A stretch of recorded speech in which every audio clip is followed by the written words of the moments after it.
Friends, welcome back to my YouTube channel study lover RB. ये हमारी vision IAS की test series चल रही है। इसमें हम कर रहे हैं हमारा टेस्ट नंबर 613। लास्ट क्लास में हमने इसके 99 क्वेश्चंस तक कंप्लीट कर लिया था। इसका सिर्फ एक क्वेश्चन बचा है। वो करने के बाद हम अपना नेक्स्ट टेस्ट स्टार्ट करेंगे। तो चलिए हम अपनी क्लास स्टार्ट करते हैं। क्वेश्चन नंबर 100 है, निम्नलिखित में से किन्हें अलौह धात्विक खनिजों के रूप में वर्गीकृत किया गया है। फर्स्ट है तांबा, second bauxite, third manganese, fourth है कोबाल्ट, फिफ्थ है ग्रेफाइट। नीचे दिए गए कोड का प्रयोग कर सही उत्तर चुनिए। तो इसमें कौन कौन है? एक तो है हमारा तांबा, एक है हमारा बॉक्साइट और एक है हमारा कोबाल्ट। इन तीनों को अलौह धात्विक खनिजों के रूप में वर्गीकृत किया गया है। तो इसका आंसर हो गया हमारा ऑप्शन ए 1 to 4। 3 मैग्नीज और 5 ग्रेफाइट, उनको इसके रूप में वर्गीकृत नहीं किया गया है। जो मैग्नीज है, यद्यपि यह एक धातु है किंतु इसमें लोहा पाया जाता है और इसका उपयोग मुख्य रूप से इस्पात उत्पादन में किया जाता है, इसलिए यह एक लौह खनिज नहीं है मैग्नीज जो है। रही बात ग्रेफाइट है इसकी, तो ये एक गैर धात्विक खनिज है जो प्रकृति में अकार्बनिक है। इसका उपयोग स्नेहक और बैटरी में किया जाता है। यह धात्विक खनिज नहीं है। तो हमारी ये टेस्ट कंप्लीट होता है। अब हम टेस्ट स्टार्ट करेंगे अपना 6314। तो चलिए स्टार्ट करते हैं। अब हम अपनी क्लास से स्टार्ट करेंगे टेस्ट नंबर 6314। हमारा फर्स्ट क्वेश्चन है, बौद्ध धर्म की जातक कथाओं के संदर्भ में निम्नलिखित कथनों पर विचार कीजिए। फर्स्ट है, इन कथाओं में बुद्ध के पिछले जन्मों की घटनाओं का वर्णन है। तो ये करेक्ट है। सेकंड दे रखा है, जातक कथाओं को स्तूपों की रेलिंग और तोरण पर चित्रित किया गया है। तो ये भी करेक्ट है।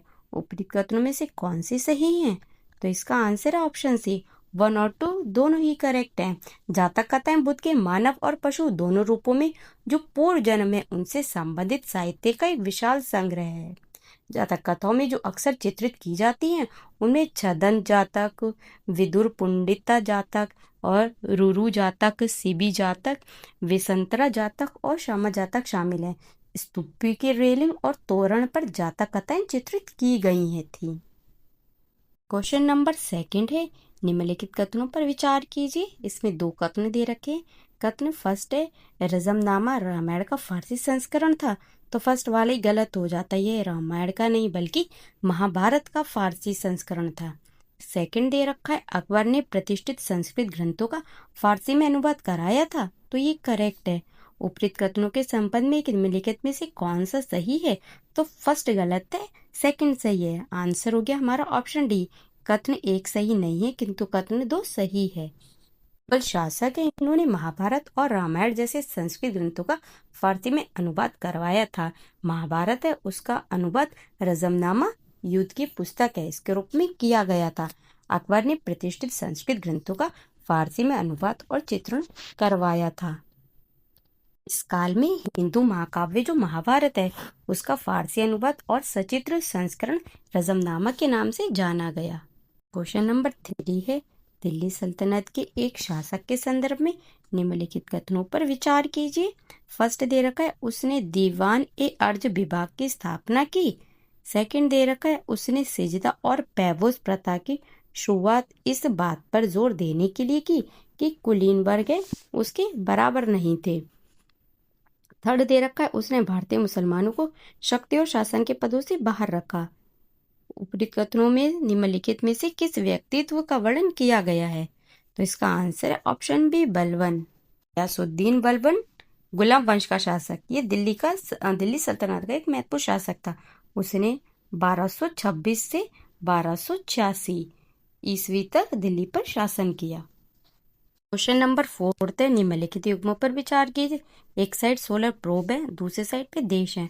फर्स्ट दे रखा है, advance space base solar observatory. ये कौन से देश का बोला है? भारत का। तो फर्स्ट वाला गलत है, ये भारत का नहीं बल्कि चीन का है। सेकंड दे रखा है, हिनोडे जापान। तो ये करेक्ट है। थर्ड दे रखा है, सोलर एंड हेलियोस्फेरिक ऑब्जर्वेटरी चीन। तो ये गलत है। ये चीन का नहीं बल्कि नासा और यूरोपीय अंतरिक्ष एजेंसी है ESA, इसकी एक संयुक्त परियोजना है। इसे 1995 में प्रक्षेपित किया गया था और इसे सूर्य के वायुमंडल, सतह और सौर हवा का निरीक्षण करने के लिए डिजाइन किया गया है। उपयुक्त युग्मों में से कितने सही सुमेलित हैं? तो इसका आंसर है ऑप्शन ए, केवल एक युग्म। कौन सा वाला? सेकंड वाला करेक्ट है, फर्स्ट एंड थर्ड गलत है। क्वेश्चन नंबर 5 दे रखा है, निम्नलिखित कथनों पर विचार कीजिए। फर्स्ट दे रखा है, आजीविक संप्रदाय भारतीय दर्शन के रूढ़िवादी आस्तिक विचारधारा में से एक है। फर्स्ट वाला गलत है। आजीविक संप्रदाय भारतीय दर्शन की एक नास्तिक परंपरा है, ना कि आस्तिक। सेकंड दे रखा है, मक्कली गोसाल की आजीविका संप्रदाय का संस्थापक माना जाता है, तो ये करेक्ट है। थर्ड दे रखा है, लोमश ऋषि गुफाओं को आजीविक संप्रदाय के लिए चंद्रगुप्त मौर्य द्वारा संरक्षण दिया गया था, तो ये भी गलत है। बिहार में गया के निकट बराबर पहाड़ियों पर चट्टान काटकर बनाई गई गुफा को लोमश ऋषि गुफा उसके नाम से जाना जाता है। गुफा का मुख्य प्रवेश द्वार अर्धवृत्ताकार चैत्य मेहराब से सुसज्जित है। यह गुफा मौर्य शासक अशोक के काल में 3री शताब्दी ईसा पूर्व में बनवाई गई थी। उपयुक्त कथनों में से कितने सही हैं? तो इसका आंसर है ऑप्शन ए, केवल एक सही है, सेकंड वाला। फर्स्ट एंड थर्ड गलत है। क्वेश्चन नंबर 6 है, निम्नलिखित युग्मों पर विचार कीजिए। एक साइड शब्द है, दूसरा विवरण। जो उल्लूक है ये पैदल डाल प्रणाली के लिए है, तो ये करेक्ट है। सेकंड दे रखा है दहशाला, ये भू राजस्व प्रणाली के लिए, तो ये भी करेक्ट है। थर्ड दे रखा है जिम्मी, धार्मिक विद्वान, तो ये गलत है।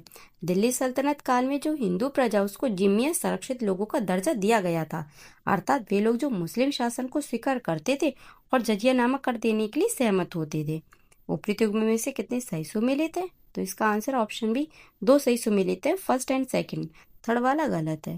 क्वेश्चन नंबर 7 है, पहली और दूसरी शताब्दी ईस्वी है। इसके ग्रीक और रोमन यात्रियों के विवरणों के संदर्भ में निम्नलिखित कथनों पर विचार कीजिए। फर्स्ट दे रखा है, ग्रीक भाषा में लिखी गई टॉलेमी की पुस्तक जियोग्राफी भारत के भूगोल और वाणिज्य पर महत्वपूर्ण जानकारी देती है, तो ये करेक्ट हो गया। सेकंड दे रखा है, लैटिन भाषा में लिखी गई प्लिनी की पुस्तक नेचुरल्स हिस्टोरिया भारत और इटली है इसके बीच का व्यापार पर महत्वपूर्ण जानकारी देती है, ये भी करेक्ट है। उपयुक्त कथनों में से कौन से सही है? तो इसका आंसर ऑप्शन सी, 1 और 2 दोनों ही करेक्ट है। क्वेश्चन नंबर 8 है, पदांजी नायडू प्राणी जो उद्यान है इसके संदर्भ में निम्नलिखित कथनों पर विचार कीजिए। फर्स्ट दे रखा है, यह भारत में सर्वाधिक ऊंचाई पर स्थित प्राणी उद्यान है जो लेह में 7000 फीट से अधिक की ऊंचाई पर स्थित है, तो ये गलत है।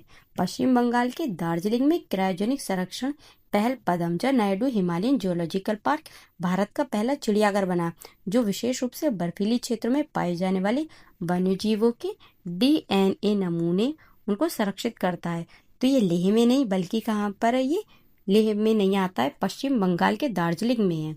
सेकंड दे रखा है, ये भारत का पहला चिड़ियाघर है जिसमें विशेष रूप से बर्फीले क्षेत्रों में पाए जाने वाले वन्यजीव के DNA नमूनों को संरक्षित किया जाता है, तो ये करेक्ट है। थर्ड दे रखा है, इसे अपने संरक्षण कार्य के लिए 2014 में अर्थ हीरोज अवार्ड मिला था, तो ये भी करेक्ट है। उपयुक्त कथनों में से कौन से सही है? तो इसका आंसर ऑप्शन सी, 2 और 3 करेक्ट है, फर्स्ट वाला गलत है। ये लेह में नहीं बल्कि पश्चिम बंगाल के दार्जिलिंग में है। क्वेश्चन नंबर 9 है, हाल ही में भारत सरकार द्वारा शुरू किया गया सहयोग पोर्टल है, ये मुख्य रूप से किस उद्देश्य के लिए है? तो इसका आंसर ऑप्शन सी है, कंटेंट हटाने हेतु अनुरोध करने और साइबर अपराध संबंधी जांच उसमें समन्वय स्थापित करने में अधिकृत एजेंसी उनको सक्षम बनाना। सहयोग पोर्टल है उसको सूचना प्रौद्योगिकी अधिनियम 2000 है, इसके तहत उपयुक्त सरकार या उसकी एजेंसियों द्वारा मध्यस्थों को नोटिस भेजने की प्रक्रिया को स्वचालित करने के लिए विकसित किया गया है। क्वेश्चन नंबर 10 है, यह एक महत्वपूर्ण गुफा स्थल है, इसमें वज्रयान बौद्ध धर्म से संबंधित कई प्रतिमाएं हैं। बौद्ध गुफाएं आकार में बड़ी हैं और एक 2 एवं 3 मंजिला हैं। ब्राह्मणवादी गुफाएं हैं, उनमें कई मूर्तियां हैं और रावण द्वारा कैलाश पर्वत उसको हिलाना उनमें से एक है। उपयुक्त परिच्छेद में निम्नलिखित में से किस गुफा स्थल का वर्णन किया जा रहा है? तो इसका आंसर है ऑप्शन बी, एलोरा। एलोरा गुफा स्थल महाराष्ट्र के औरंगाबाद जिले में स्थित है। ये अजंता उससे 100 किलोमीटर दूर स्थित है और इसमें बौद्ध, ब्राह्मण और जैन धर्म से संबंधित कुल कितनी 34 गुफाएं हैं। इसमें 5वीं शताब्दी ईस्वी से लेकर 11वीं शताब्दी ईस्वी तक के तीनों धर्मों से संबंधित मठ हैं। अजंता है, उसमें भी 2 मंजिला गुफाएं पाई गई हैं, लेकिन एलोरा उसमें 3 मंजिला गुफा एक अद्वितीय उपलब्धि है। क्वेश्चन नंबर 11, निम्नलिखित में से कौन छाया पुतली की परंपरा से संबंधित है? कठपुतली, गोम्बे बेट्टा और बोमाल्टम रावण छाया। नीचे दिए गए कोड का प्रयोग कर सही उत्तर चुनिए। तो इसका आंसर ऑप्शन सी, सिर्फ जो 4 वाला है रावण छाया है, ये छाया पुतली की परंपरा से संबंधित है। रावण छाया ये ओडिशा से संबंधित है। यह छाया पुतली का एक प्रकार है। ओडिशा की रावण छाया सभी पुतलियों में अत्यंत नाटकीय होती है। पुतलियां एक हरी होती हैं तथा उनमें कोई जोड़ नहीं होता है। साथ ही चूंकि वे रंगीन भी नहीं होती, इस कारण पर्दे पर उनकी छाया श्वेत श्याम होती है। पुतलियों में जोड़ न होने के कारण उनका संचालन दक्षता से करना पड़ता है। ये पुतलियां मृग चर्म की बनी होती हैं तथा इनका रूप अत्यंत नाटकीय होता है। मानव एवं पशु चरित्रों के साथ साथ वृक्ष, पर्वत तथा रथ आदि भी इस्तेमाल किए जाते हैं।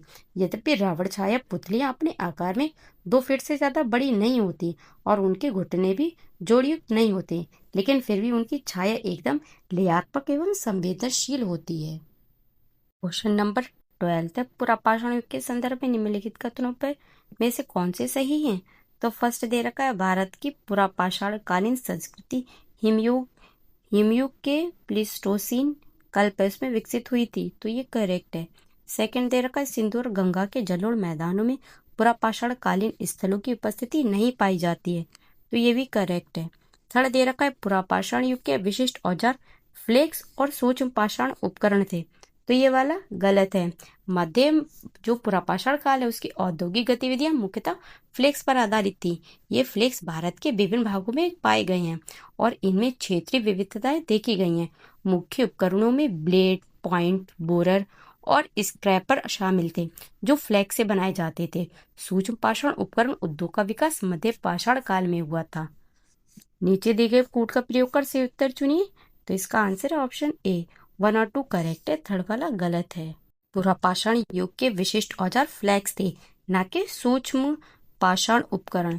सूक्ष्म पाषाण उपकरण उद्योग का विकास तो मध्य पाषाण काल में हुआ था, न कि पुरापाषाण युग में, तो ये वाला गलत है। क्वेश्चन नंबर 13 है, जैव विविधता विरासत स्थलों BHS के संदर्भ में निम्नलिखित कथनों पर विचार कीजिए। फर्स्ट दे रखा है, जैव विविधता विरासत स्थल है, उसको वन्यजीव संरक्षण अधिनियम 1972 के तहत संरक्षित क्षेत्रों के रूप में अधिसूचित किया जाता है, तो फर्स्ट वाला गलत है।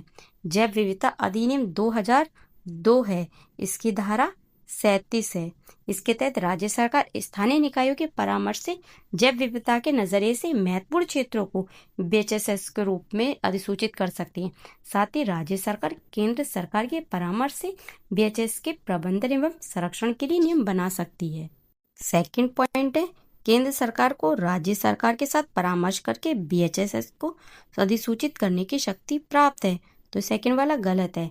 राष्ट्रीय जैव विविधता प्राधिकरण NBA है, इसकी धारा कितनी 37। इसके तहत विरासत स्थलों के चयन और प्रबंधन में राज्य सरकारों को सलाह देता है। थर्ड दे रखा है, कसमपट्टी पवित्र उपवन भारत का पहला जैव विविधता विरासत स्थल था, जिसे 2027 में घोषित किया गया था, तो थर्ड वाला भी हमारा क्या है, गलत हो जाता है। कर्नाटक है, इसके बंगलुरु में स्थित नल्लूर इमली पवन भारत का पहला BHS है, इसे 2007 में घोषित किया गया था, ना कि कसमपट्टी पवित्र उपवन भारत का पहला जैव विविधता विरासत स्थल है।